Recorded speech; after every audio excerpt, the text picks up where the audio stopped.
देखिए, मैं मेरे पास प्रत्यूषा का फ़ोन आया 3 साढ़े 3 4 बजे के करीब, दोपहर को था कि सुबह में आया था 4 बजे? दोपहर को दोपहर को। मैं जा रहा था मीत ब्रदर्स से मिलने के लिए, एक होली का इवेंट 24th ऑफ मार्च को मैंने एक होली का इवेंट किया था and after that there was a long bank holiday 31st March के लिए। तो during that time after that 24th 31st ना उसके पास कॉल्स बहुत आते थे और वो उठ के चली जाती थी बात करने के लिए। तो उस वक़्त क्योंकि ये पार्टी सक्सेसफुल हुआ था, तो हमेशा कोई ना कोई घर में आता रहता था कि कोई प्रोडक्शन वाला आता था, कोई जो काम किए थे वो फॉरेनर्स को लाने का काम कोऑर्डिनेटर्स आते थे, घर पे आते थे।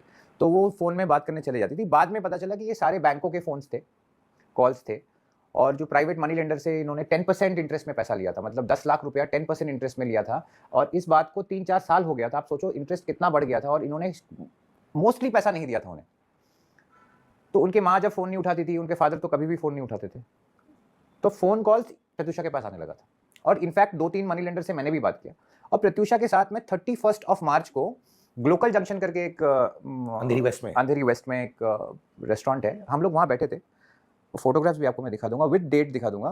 गूगल फ़ोटोज़ में फ़ोटोज़ भी आता है क्रोम में। तो उसको मैंने बोला देखो, जो भी है, जो भी पैसा है, जो भी लेना है, तुम बहुत एक टैलेंटेड एक्ट्रेस हो, तुम काम करो और सबको पैसा वापस करो। इसमें नर्वस होने का क्या बात है? काम करेंगे, वापस करेंगे। उस वक़्त नच बलिए के लिए भी फ़ोन आया था हमारे पास कि नच बलिए कर लो। हम बोले देखो, जो भी है, जैसा भी है, काम आएगा क्योंकि जैसे तुम अपने हैबिट्स को बदलोगी, लोगों को पता चलेगा, तुम्हारा पीआर तुमको प्रोजेक्ट करेगा मार्केट में और डेफिनिटली तुम्हारे पास टैलेंट की तो कमी नहीं है ना, क्वेश्चन मार्क तो नहीं है कि are you talented or not, you have proved yourself you are talented. You got out of the show just because of your bad habits. अब ये बैड हैबिट्स को हटा दो लाइफ से और तुम देखो कैसे तुम्हारी ज़िंदगी फिर से वो रफ्तार पकड़ती है। तो 3 बजे 4 बजे दोपहर में मैं लोखंडवाला बैक रोड में था और मैं मीत ब्रदर्स से मिलने जा रहा था। वो आईफा के लिए जा रहे थे, ट्रैवल कर रहे थे। उससे 4-5 दिन के बाद एक आईफा का शो होने वाला था, दुबई में या कहीं पे होने वाला था। वो लोग लंबा जाने वाले थे। तो उसके मेरे पास फ़ोन आया। मेरे को जो फ़ोन कॉल आया, उसका मैं छोटे में आपको बता रहा हूँ। तो पहले ही में मुझे फ़ोन करके बोलती, "बेबी आई लव यू।" मैं बोला, "आई लव यू टू।" बोले, "क्या हुआ?"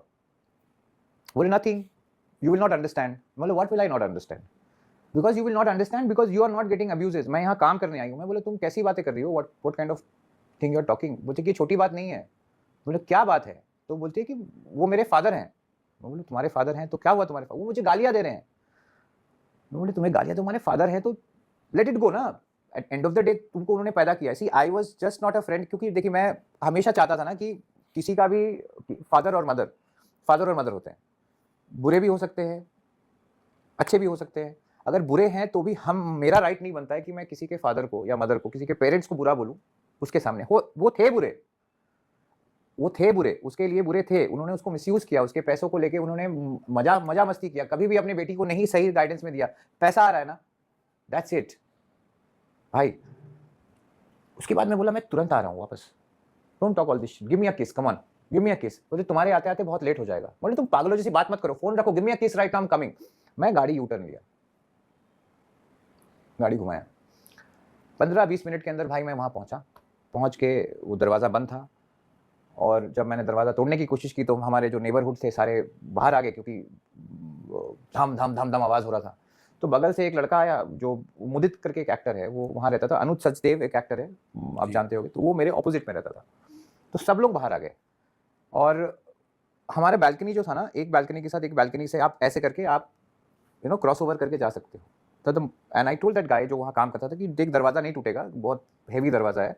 Why didn't you roll over from there and open the door from inside? When he went from there, he was scared when he opened the door। ऐसे करके दरवाज़ा खोला, मैंने देखा अरे ये तो टंग गई है। मैं बोला यार ये क्या हो गया? मैं फटाफट लेके एक चाकू था उसको खोला और मैं बोला तूने ये क्या किया? वो नॉट को निकाला और निकाल के मैं ना बहुत वो मेरे पहले वो पायलट्स और एयर होस्टेसेस को मैं जानता था। वो लोग माउथ टू माउथ रेस्पिरेशन देने का एक मैंने देखा था उनको करते हुए किंगफिशर में। मैं मिजवा फैशन शो भी कई बार होस्ट किया हूँ। एक फैशन शो जेट एयरवेज़ में नम्रता गोयल करती थी। तो मैं उसको माउथ टू माउथ रेस्पिरेशन देने लगा प्रत्यूषा को और मैंने बोला एम्बुलेंस बुलाओ, लेकिन एम्बुलेंस बुलाने के लिए मेरा फ़ोन भी गिर गया था किधर। तो मेरा ड्राइवर को बोला तू फटाफट गाड़ी निकाल। मैं उसको गोद में लेके गाड़ी में लेके मैं उसको अंधेरी वेस्ट में अंबानी हॉस्पिटल है वहाँ पे एडमिट करने के लिए निकल गया अपनी गाड़ी से।